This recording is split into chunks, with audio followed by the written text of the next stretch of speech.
Olá pessoal, meu nome é Roberto Chu, sou instrutor da HSC Brasil. Estamos dando continuidade a uma série de videoaulas já apresentadas anteriormente. Na videoaula de hoje nós vamos falar sobre a parte de ameaças de segurança, as principais ameaças que são encontradas nos e-mails. O objetivo do módulo é mostrar as ameaças que os usuários sofrem, exemplos de ataques e como está crescendo essa grande quantidade de ataques que estão vindo tudo por e-mail. O que foi falado na aula anterior é a parte de estrutura de e-mail, ou seja, a parte do MTA, MDA e MUA. MTA que é o servidor do e-mail, MDA é o protocolo utilizado, IMAP, POP ou MAP, e MUA que é a ferramenta que o usuário usa para fazer leitura de e-mail, que é o Outlook, Thunderbird, etc. A importância da DNS para e-mail, no caso, a principal função da DNS é transformar os nomes para IPs, e no caso para e-mail, a importância dele é a utilização dele para apontar os MX, ou seja, para apontar para onde que você entrega os e-mails daquele domínio. Registro do protocolo de segurança, ele vai ter dentro do próprio DNS, tem strings TXT, onde você vai poder colocar a parte do SPF, DKIM e DMARC. O DNS reverso, como que é feita a checagem do reverso de um e-mail, justamente para a primeira camada de segurança. E agora sim, nós vamos falar um pouco sobre as ameaças que são encontradas por e-mail. O principal deles, que é o mais conhecido de todos, é o spam, que é aquele e-mail que ninguém pediu, mas recebe, que é o e-mail de Viagra, Rolex, acabe com a calvície, emagreça dormindo, todos aqueles e-mails indesejados de propaganda, a qual você não pode retirar, não consegue tirar teu nome da lista e vai receber de qualquer jeito. Só que o spam em si ele é menor dos problemas. Hoje em dia, dentro do spam, você encontra anexos com malwares, links que dão para sites contaminados ou links para sites preparados de phishing, justamente aqueles sites que fingem ser do Banco do Brasil, etc. Links de partner de phishing que eu comentei e links com conteúdo malicioso. Muitas vezes ransomware são utilizados nesses links. Phishing, que é um tipo de spam, só que qual que é a finalidade dele? É um spam mais focado, por assim dizer. Ele é feito para roubar informações do usuário. Então manda-se um e-mail ao qual consegue enganar o usuário para ele fornecer o número de CPF, dados bancários, número de cartão de crédito, outras informações pessoais. Spoofing ou fraude de e-mail é o e-mail que o pessoal forja para enganar o usuário, justamente para se passando por outra empresa ou por outra pessoa. Então é possível você encontrar spoofing de domínio, spoofing de marca, usando domínios semelhantes, por exemplo, sei lá, Banco do Brasil, vai estar lá Banco do Brasil, vai estar lá Bancos do Brasil, Spoofing de nome, spoofing de assunto. Então é muito comum você encontrar spoofing de e-mail, ou seja, fraudes do e-mail, mascarando usuários, Então aqui um exemplo, quem mandou esse e-mail de verdade foi essa pessoa aqui, neil.hammett@fisher.com. Só que ele utiliza uma técnica de spoofing, a qual ele edita o e-mail e para o usuário final aparece bob.devenport@acme.com. Então esse mesmo e-mail que foi mandado desse usuário, ele se passa por esse outro usuário aqui.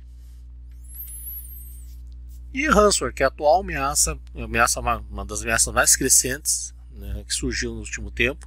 Pode verificar que em 2010 nem existia esse tipo de ameaça, 2011 começou a surgir, agora 2016 para 2017 pode ver o crescimento estratosférico de variantes de ransomware que existe no mercado. As principais ameaças que em 2007 foram propagadas, pode verificar que todas as três top ameaças são ransomware e dois dos três são propagados através de e-mails, através de spam e através de e-mail phishing. E esse outro sim, utiliza algum backdoor ou de algum software, alguma coisa assim para tentar entrar na máquina. Mas a grande ameaça, 2/3 das principais ameaças que se encontram no mercado atualmente estão vindo por e-mail. E quem nunca sofreu tentativa de golpe de e-mail falso bancário, Então aqui, que eu nem tinha comentado, quando a pessoa tenta forjar, que quem está mandando essa pessoa aqui, só que está mandando fingindo ser do Banco do Brasil. Um golpe do Santander, golpe do Banco Itaú, golpe da Caixa. Quem nunca recebeu algum e-mail desses daí, A parte de ameaças, o principal dado desse gráfico aqui é justamente 42% dos cliques ocorrem em celulares e tablets. Então o que acontece? Muitas vezes a pessoa não tem uma proteção no celular ou no tablet, mas recebe o e-mail de qualquer jeito. Então esse e-mail, se você abrir num tablet ou no celular, ele simplesmente ou pode contaminar o Android, ou pode realmente a pessoa simplesmente ter um link malicioso lá e não vai perceber, vai entrar naquele link malicioso e vai aparecer uma tela de banco, por exemplo, do Banco do Brasil ou da Caixa, pedindo informações, dados sigilosos, e a pessoa vai acabar fornecendo por acreditar ser um link verdadeiro. Outro sistema que o pessoal utiliza muito para enganar o usuário final é encurtamento do URL. Então o que acontece? Em vez de estar aparecendo bancodobrasil.com.br, vai aparecer um bit.ly, por exemplo.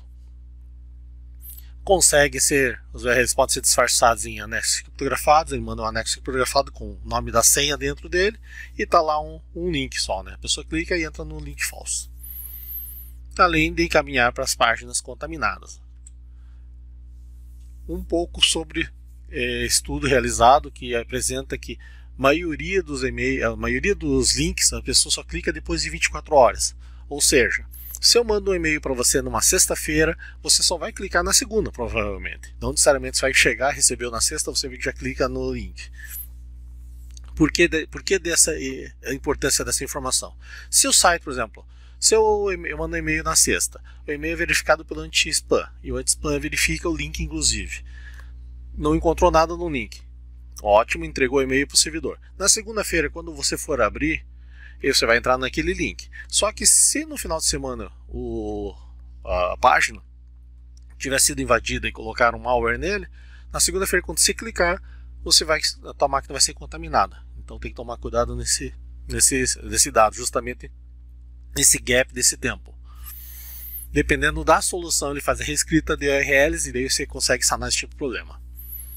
Dados de ataque em 2017. Em 2017, pela Search.br, grande parte dos ataques vieram através de scan de redes, mas o importante para nós aqui, 7.11, né, foram através de notificações ou tentativas de fraudes, ou seja, incidentes que ocorrem em uma tentativa de obter uma vantagem. E essa categoria engloba fraudes de e-mail, ou seja, mandou por aquele e-mail de fraude. 0,05 foi para ataque de alguma invasão, 7,29 foi para algum ataque através de página contaminada, provavelmente, e 5,41 é de anexos contaminados dos e-mails. Então você pode ver que se você somar todos esses aqui, ele começa a virar um número bem relevante em relação à quantidade de ataques. 2017, alguns dados que assustam principalmente, né? 6 milhões de downloads de aplicativos maliciosos foram registrados no Brasil e mais de 50 mil desses downloads continham algum tipo de vírus. Dentro do cenário global, 327 novas famílias de ransomware foram detectadas no ano de 2017, ou seja, crescente quantidade de ransomware. E lembrando, 2/3 dos ataques de ransomware, do principal ransomware de 2017, dos 3 principais, eram por e-mail. Número globais registrados foram 131 mil ataques de ransomware em empresas, dirigidos a empresas. Detecção de malware atingiu um número expressivo, mais expressivo, mais de 60 milhões de ataques de malware foram detectados. Considerando que cliques de URLs maliciosos eram mais de 4 milhões de vítimas, ou seja, links contaminados estão afetando muitos usuários. E esse é o dado da FBI, gerou uma perda global de 5,3 bilhões de dólares por fraude de e-mail, uma boa parte inclusive através do caso de ransomware. Você manda um e-mail fraude, bancário, uma coisa assim, gera esse fraude. E vazamento de dados. Então, o que acontece? Hoje em dia, não basta ter só sistema de proteção, né? O vazamento dos dados também incide muita importância nisso. E como que você consegue, como que ocorre esse vazamento de dados? Muitas vezes algum usuário, por exemplo, um usuário da tua empresa abre um link e está com código malicioso e acaba entrando no teu servidor, esse código malicioso. Então é complicado. O escândalo de vazamento de dados do Facebook, né? A Vivo, Netshoes, Ministério Público investiga possível vazamento de dados do Banco Inter, a Uber, esse caso recente, né, em relação ao Uber. O que foi passado na aula de hoje? As principais ameaças que vocês vão encontrar aqui via spam, malware, phishing, fraude de e-mail ou spoofing e ransomware. São esses mais comuns ataques que encontram-se pelos e-mails. Exemplo de ataques que foi mostrado aqui, os e-mails falsos. Número de ataques de 2017, lembrando que esses dados é de 2017 e 2018 a tendência é aumentar. Vazamento de dados. Alguns elementos que nós vamos falar na próxima aula, justamente já vamos começar a pensar nessa parte mais de segurança agora. SPF, DKIM, Sender ID, DMARC e a importância de possuir e-mail gateway, ou seja, como se proteger de e-mails contaminados. Então, quais são as vantagens e benefícios, características de um bom e-mail gateway e características de um gateway da próxima geração.